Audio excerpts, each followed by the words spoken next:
মাছের মাথা দিয়ে বাঁধাকপি করবার জন্য আমি একটা কাতলা মাছের মাথা নিয়ে নিয়েছি, ভালো করে ধুয়ে রেখেছি। এবার একে নুন হলুদ মাখিয়ে নেব। সাথে এখানে আমি কড়াইও বসিয়ে দিয়েছি। কড়াইয়ের মধ্যে এবার তেল দিয়ে দেব।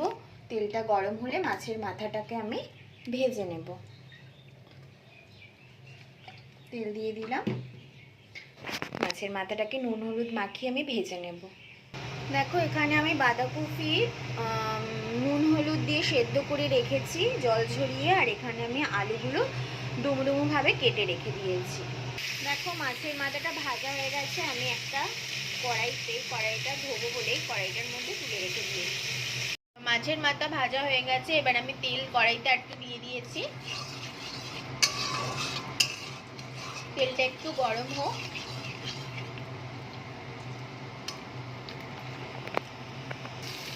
দেখো তেল গরম হয়ে গেছিল বলে আমি পেঁয়াজ দিয়ে দিয়েছি। এবার পেঁয়াজটা একটুখানি লাল লাল করে ভেজে নেব।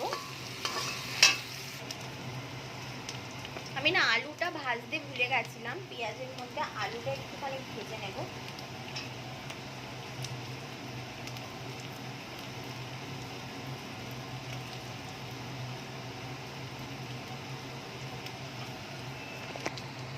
পেঁয়াজের মধ্যে আমি আলুটা একটুখানি ভালো করে একটু ভেজে নেব।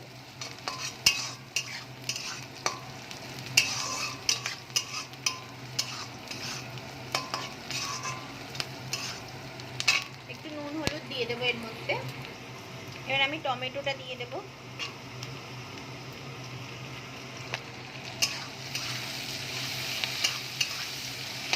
টমেটোটা একটু মজে আসলে পরে আমি একে একে গুঁড়ো মশলাগুলো দিয়ে দেবো।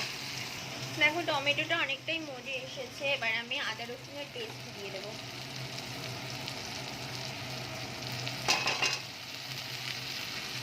পেস্টটা দিয়ে দিলাম।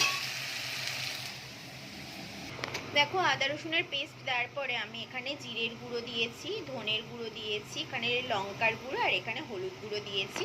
এবার আমি ভালো করে একটু মিশিয়ে নেব।